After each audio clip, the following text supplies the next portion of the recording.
종교개혁은 원래 1517년 10월 31일 날이 이제 시작입니다.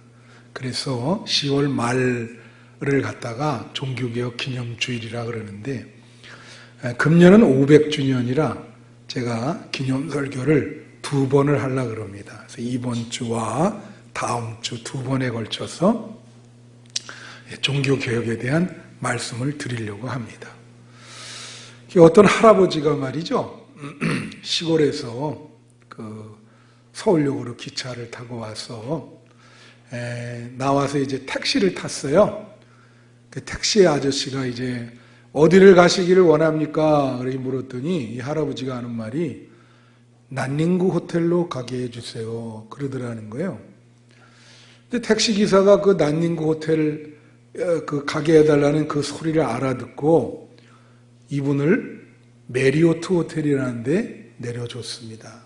그래서 이렇게 보니까 이 할아버지가 원하는데 어떻게 택시 운전수 아저씨 여기를 하셨냐.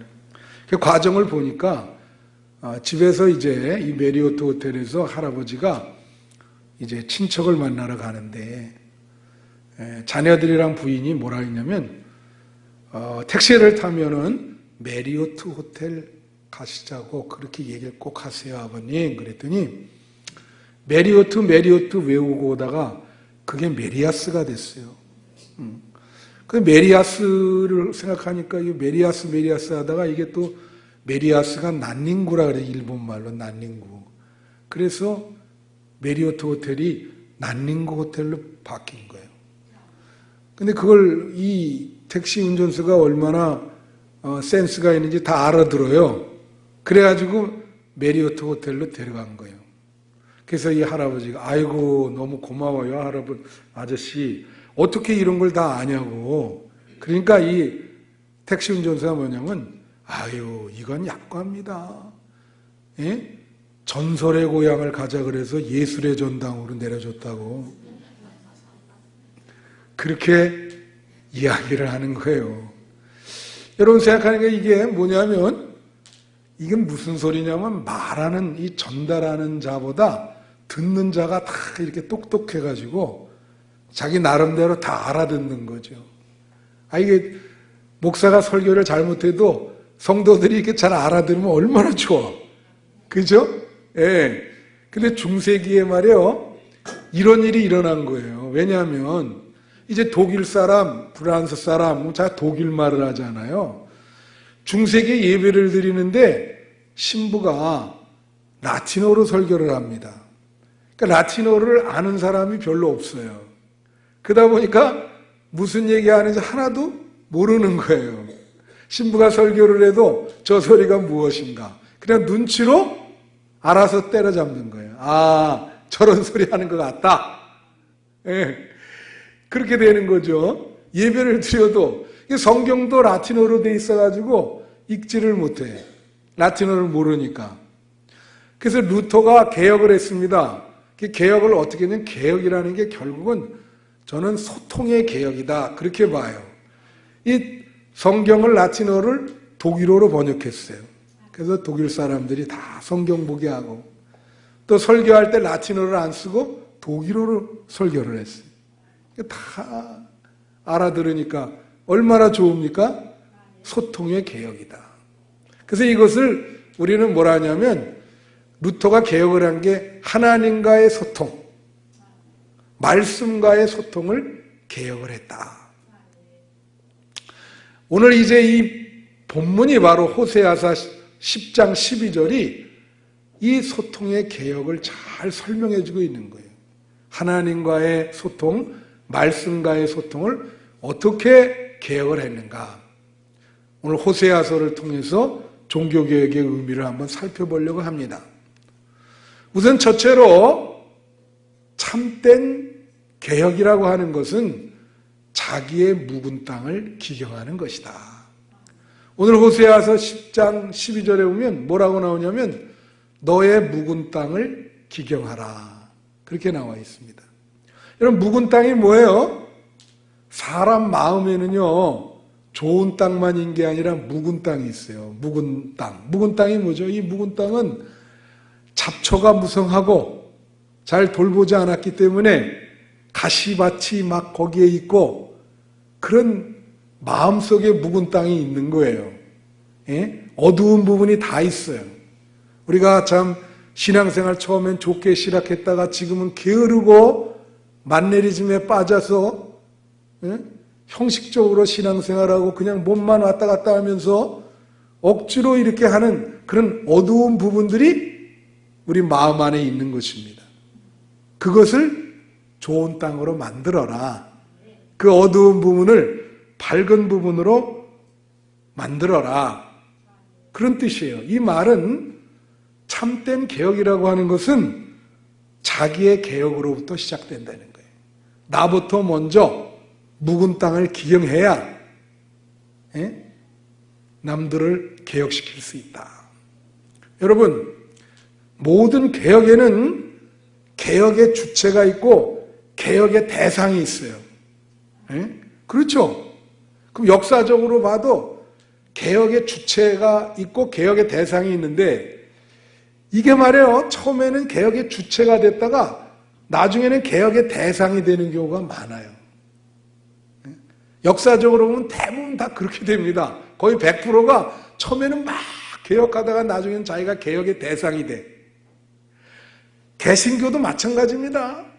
여러분 정확히 500년 전에 로마 카톨릭교, 천주교라 그러죠. 굉장히 부패했었어요. 그래서 우리가 그것을 개혁한 겁니다. 우리는 개혁의 주체요, 로마 카톨릭 교회가 개혁의 대상이었어요. 그런데 500년이 흘렀어요, 지금. 우리가 아직도 개혁의 주체인가? 그 루터교의 이말테 교수라는 그 독일 교수가 있는데 이분이 컨퍼런스에 루터 기념 컨퍼런스에 와서 뭐라 하냐면 이렇게 얘기를 하더라고요. 지금 한국교회는 500년 전에 천주교의 모습과 아주 흡사하다. 너무 똑같다. 그러니까 우리는 개혁의 주체, 더 이상 개혁의 주체가 아니고 개혁의 대상입니다. 개신교는 개혁의 대상이에요. 예? 그러니까 이건 무슨 말이냐면 종교개혁의 500주년을 잘 기념하는 일은 뭐냐면 우리가 개혁의 대상이라고 하는 것을 깨닫는 일이에요. 우리가 고쳐야 될 부분이 많구나. 그래서 항상 개혁하는 교회가 돼야 된다. 제가 여러분 물어볼게요. 이것을 이제 생각하지 말고 평소에 여러분은 개혁의 주체로 사십니까? 아니면 개혁의 대상으로 사십니까?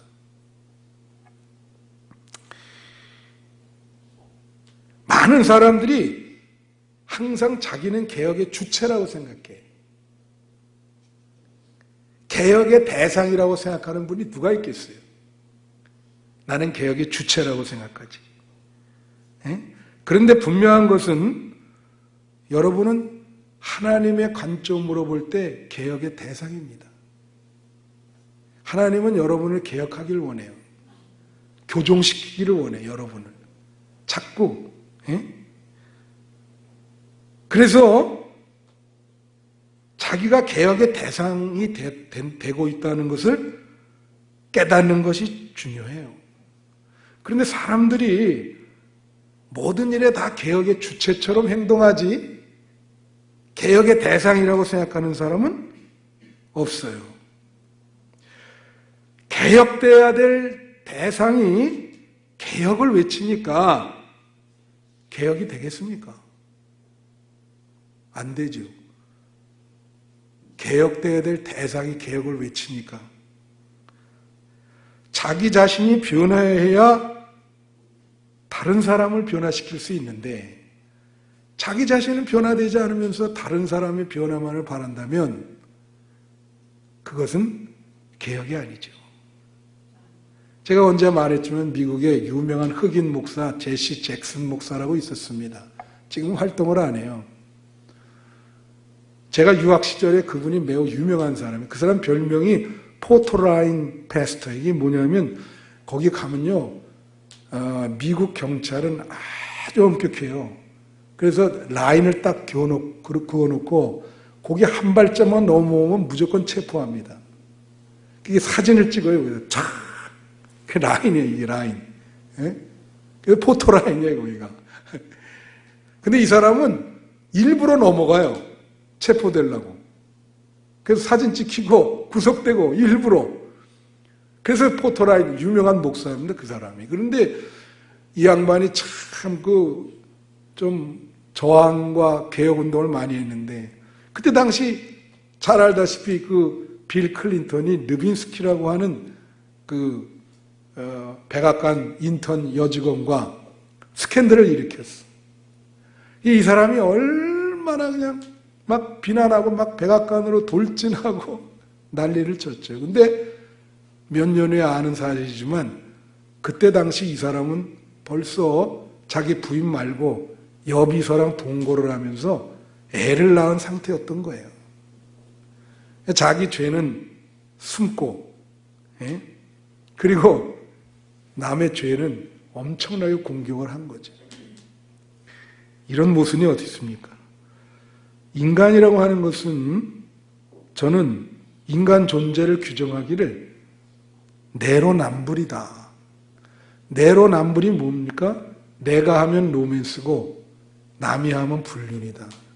여기에 이 범위를 벗어나는 인간은 없어요. 다 똑같아요. 인간은 자기 죄를 감추고 남을 공격합니다. 그리고 자기 죄와 실수는 이해받기를 원해요. 너그럽게 이해받기를.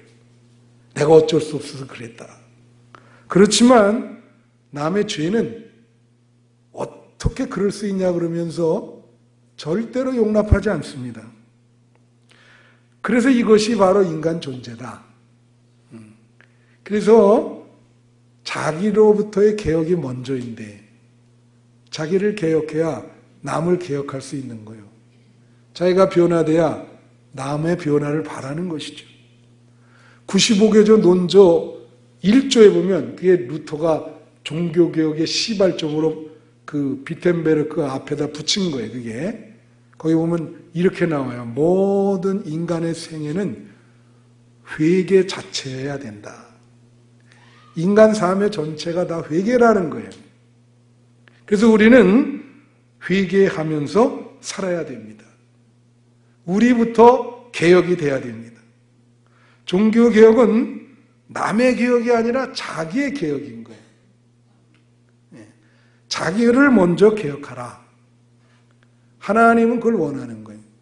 여러분을 교정시키기를 하나님은 원하는 거예요. 둘째로, 그러면 자기 개혁을 시작할 때 참된 개혁은 자기 개혁을 통해서 올바르게 살려고 노력하는 것입니다. 오늘 말씀 호세아서 10장 12절 본문 말씀에 시작을 어떻게 합니까? 이렇게 합니다. 너희가 자기를 위하여 공의를 심고 인애를 거두라. 그 말은 뭐예요? 나를 위해서 의롭게 살려고 노력을 하고 이웃들에게 사랑과 자비를 베풀어라.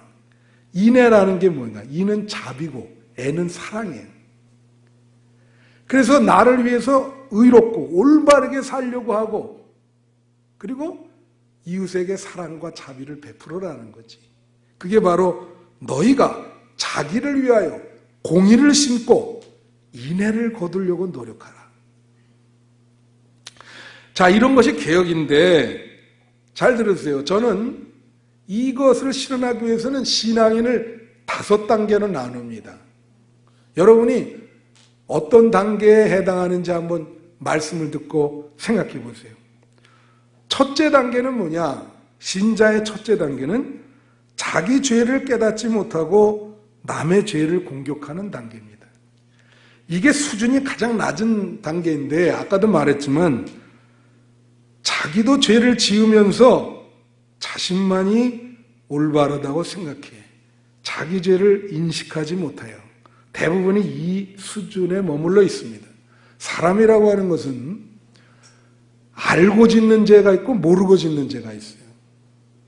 근데 모르고 짓는 죄가 더 많습니다. 죄를 지면서도 깨닫지를 못해요. 이게 죄인 줄 모르고 짓는 죄가 참으로 많은 거예요. 우리는 거기에 다 해당돼. 그래서 자꾸 남의 죄만 인식되고 자기 죄는 인식이 안 돼요. 몰라요. 제가 죄 짓는지를 모른다고. 그러니까 자꾸 남의 죄만 공격하게 되는 거죠. 신자들의 대부분은 이 수준에만 머물러 있어요. 그런데 조금 이제 성장이 되면은 두 번째는 뭐냐면 자기 죄를 깨닫지는 못하지만 남의 죄를 공격하지 않게 돼요. 자기 죄는 깨닫지를 아직 못하지만 적어도 남의 죄를 공격하지는 않아. 그냥 가만히 있어요. 그냥 가만히. 이 단계는 적어도 남의 죄를 공격하지 않기 때문에 타인과의 갈등을 빚지는 않습니다. 그냥 잘 지내요. 저 사람 그래도 그냥 무난하다. 잘 지내. 그냥. 세 번째 단계가 이제 성장이 됐어요. 세 번째 단계는 뭐냐면 이 사람은 말이에요. 자기 죄를 깨닫고 남의 죄를 이해하는 단계예요. 자기가 살아보니까 어쩔 수 없이 죄를 짓는 게 있는 거예요. 아무리 죄가 안 질라 그래도 이게 죄를 짓게 되는구나. 그래서 남들이 어떤 죄를 지면은 참,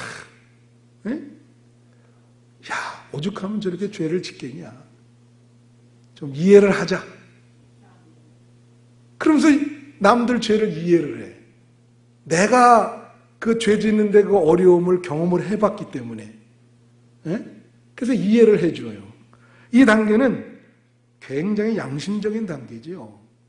자기 죄도 깨닫고 남의 죄도 이해를. 네 번째 단계가 있어요. 네 번째 단계. 네 번째 단계 성장을 했는데 이 단계는 좀 참으로 시험에 들 수 있는 단계예요. 이게 뭐냐면 이 사람은 이 단계는 올바른 일을 행하며 자기의 의의를 내세우는 단계입니다. 이 사람들은 정말 올바른 일만 해요. 그런데 문제는 뭐냐면 자기가 올바르게 살았기 때문에 남의 죄를 공격하고 구원의 공로가 자기에게 있습니다. 올바르게 사는 힘이 자기에게 있어요. 그래서 나는 이렇게 살았다. 이 단계는 매우 교만한 단계예요. 이런 사람은 참 율법주의에 빠지기 쉬워요. 그래서 이게 위험한 거예요. 자기가 열심히 살았지만은 그것이 자기 의의가 되기 때문에 참으로 이것은 힘든 단계다. 이 단계를 넘어야 되거든요. 그래서 이 단계를 넘는 다섯 번째 단계가 있는데 그게 종교개혁에서 추구하는 단계입니다. 그런 이 사람들은 올바르게 살았어요. 지금까지. 그런데도 자기가 죄인이라고 고백합니다. 올바르게 살면서도 나는 부족한 게 많습니다. 그래서 그 올바르게 사는 힘이 하나님의 은혜입니다.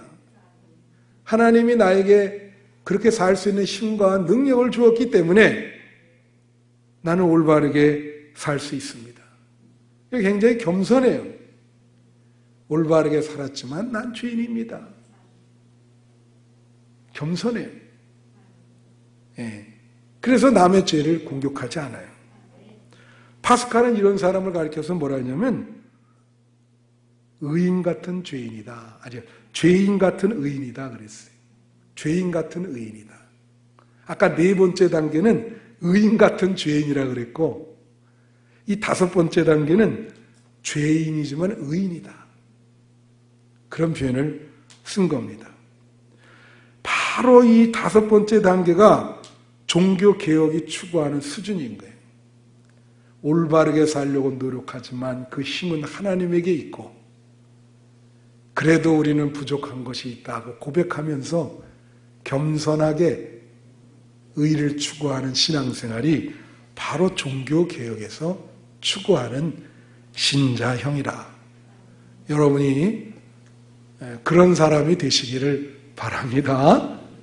예, 그래서 정말로 이 자기 개혁을 통해서 좀 올바르게 살려고 노력하는 여러분 되시길 바라고, 셋째로 참된 종교 개혁은 인간이 아니라 하나님이 주도하는 개혁이라는 거예요. 오늘 본문 호세아서 10장 12절에 보면 이런 말이 있어요. 지금이 곧 여호와를 찾을 때니 마침내 여호와께서 오사 공의를 비처럼 너희에게 내리시리라. 이 말은 뭐예요? 하나님께서 당신의 의를 우리에게 소낙비처럼 내려주신다는 거예요. 그래서 그 하나님의 의를 내려주시는 비를 맞으면 우리가 의롭게 된다는 거예요. 그래서 하나님이 하늘로부터 내리는 그 하나님의 의의 비를 여러분이 맞으셔야 되는 거예요. 왜? 우리 스스로 의롭게 될 수 없기 때문에 내가 그것을 소낙비처럼 내려주시겠다. 여러분, 종교개혁의 주제, 이 모토가 세 가지입니다. 그게 뭐냐면 오직 믿음, 따라하세요. 오직 믿음, 오직 말씀, 오직 은혜. 여기 이 세 가지 말에는요, 인간이라는 단어가 들어가질 않아요. 왜냐? 믿음이라고 할 때 그 믿음은 하나님에 대한 믿음을 말하는 거예요. 하나님에 대한 믿음. 인간에 대한 믿음이 아니에요. 말씀이라고 할 때 그거는 하나님의 말씀을 말하는 거예요. 인간의 말씀을 말하는 게 아니에요. 은혜라 그럴 때 그것은 하나님의 은혜를 말하는 거예요. 인간의 은혜를 말하는 게 아니에요. 그러니까 종교개혁의 주제는 하나님에 대한 믿음, 하나님의 말씀, 하나님의 은혜인 거예요. 거기 어디 인간이 들어갑니까? 그래서 이 말은 뭐냐면 하나님이 개혁의 주체라는 거예요. 하나님이 개혁의 주체다. 우리 종교개혁 500주년을 맞이해서 우리가 깨달아야 될 것은 하나님이 개혁의 주체라는 것을 깨달아야 돼요. 예? 인간이 개혁을 하면 나중에 개혁의 대상이 됩니다. 개혁의 대상이 돼. 똑같은 죄인이기 때문에. 하나님이 개혁을 하면 철저한 개혁이 이루어지는 거예요. 그래서 로마서 1장 17절에 복음에는 하나님의 의가 나타나서 믿음에서 믿음에 이르게 하나니 기록된 바 의는 믿음으로 살리라. 복음에 뭐가 나타나요? 하나님의 의가 나타난다 그랬어요. 아까 호세아서 10장 12절에 하나님의 의가 소낙비처럼 너희에게 내리리라. 그거를 사도 바울이 그대로 인용해서 이거 한 거예요. 복음에는 뭐가 나타나요? 하나님의 의가 나타나. 여러분에게 소낙비처럼 내려주시는 거야. 그 하나님의 의를 맞으면 우리는 의인이 되는 겁니다. 하나님이 우리를 교정시켜 주시고 개혁시켜 주시고. 제가 하나 문제를 낼게요. 여러분, 뱁새가 황새를 쫓아갈 수 있어요? 있어요? 뱁새는 아주 조그마해요. 황새는 뱁새가 황새를 쫓아가는 방법이 뭐 있을까? 이거 맞히면 내가 예배 끝나고 눈깔 사탕 하나 드리는데, 뱁새가 황새를 쫓아가는 방법은 황새가 뱁새에게 다가오는 수밖에 없어요. 황새가 가다가 보니까 아유 저 뱁새 불쌍하다. 저렇게 그냥 저런 걸음으로 나를 쫓아오니 내가 뱁새한테 가서 같이 와야 되겠다. 가다가 황새가 돌아왔어. 뱁새한테. 예, 너 나랑 같이 가. 힘들면 내가 업고 날를까? 그게 하나님의 마음인 거예요. 그게 하나님의 마음. 여러분, 한스 퀸이라는 사람이 크라이스트 차인이라고 하는 책에서 이런 말을 했어요. 사람이 말이에요, 우선 사람답게 살아야 되죠. 인간이 인간답게 산다는 게 뭘까요? 근데 사람은 말이에요, 짐승처럼 살아가는 사람도 있습니다. 그러면 사람이 사람답게 하는 수준이 있고, 사람이 기독교인답게 사는 것은 사람이 사람답게 사는 수준보다 더 높은 거예요. 소비라도 나아야죠, 기독교인이. 그렇습니까? 안 그렇습니까? 그런데 그 사람이 지적한 건 그거예요. 사람이 사람처럼 살지도 못하면서 기독교인처럼 행세를 한다. 이 말은 너무 이상이 높아서 짓는 죄를 말하는 것입니다. 사람의 자기의 그 실체를 잘 보지 못하죠. 여러분, 제가 이런 얘기 하나 할게요. 제가 그 아마데우스라는 영화를 여러 번 봤는데 거기 그 의미하는 데가 참 많아요. 근데 거기 보면 모차르트가 특징이 뭐냐면 아주 경박한 웃음을 웃어요. 보신 분 알죠? 흉내를 내가 못 내겠는데 아주 경박한 웃음을 웃고 그렇게 막 사람이 가벼워. 이 사람이 이렇게 진지해 보이질 않고 너무 가볍게 보이는 거예요. 그러니까 어떤 사람이 다가와서 뭐라 그러냐면 이렇게 얘기하는 거예요. 당신 참 천하다. 응? 행동하는 게 왜 이렇게 가볍고 사람이 이렇게 진중하지 못하고 천하냐. 그러니까 모차르트가 뭐라고 얘기할게요? 에? 이렇게 얘기하죠. 나는 천하지만 내 안에 있는 음악은 위대합니다. 내 안에 위대한 음악을 나는 갖고 있습니다. 그러니까 그렇게 모차르트한테 얘기한 사람은 오늘날 전해지지도 않죠. 그러나 그 안에 위대한 음악을 갖고 있는 모차르트는 얼마나 유명합니까? 우리 신자도 마찬가지예요. 나는 아무리 노력해도 하찮은 죄인이지만 내 안에 있는 예수 그리스도는 위대하십니다. 나는 내 안에 양보할 수 없는 예수 그리스도라고 하는 보배를 갖고 있어요. 그 사람들이 나의 이 천한 모습보다도 내 안에 있는 예수 그리스도의 모습을 보기를 원해요. 그 내 안에 있는 예수 그리스도의 모습을 보고 참 너는 죄인이지만 그래도 그 안에 예수 그리스도가 있어서 귀한 존재다. 여러분 고린도후서 4장 7절에 이런 말이 있어요. 고린도후서 4장 7절. 우리가 이 보배를 질그릇에 가졌으니 이는 심히 큰 능력은 하나님께 있고 우리에게 있지 아니함을 알게 하려 함이라. 이것이 바로 종교개혁의 기본 정신인 것입니다. 우리가 이 보배이신 예수 그리스도를 우리는 질그릇이거든요. 깨지기 쉬운 질그릇이에요. 그 질그릇에 그리스도를 담았어요. 사람들이 이 질그릇을 귀하게 다룹니다. 그 안에 보석이 있기 때문에, 보배가 있기 때문에, 예수 그리스도가 있기 때문에 얼마나 귀한 존재인지 몰라요, 우리가. 예? 보석 때문에 빛이 나, 예수님 때문에. 저는 여러분 안에 개혁을 시작하신 그 예수님께서 여러분을 성숙한 믿음의 소유자로 마침내 만드실 것이라고 확신합니다. 여러분 안에 예수 그리스도가 있기 때문에 여러분 자신을 지금 변화시키기 시작한 거예요. 빚기 시작한 거예요, 새롭게.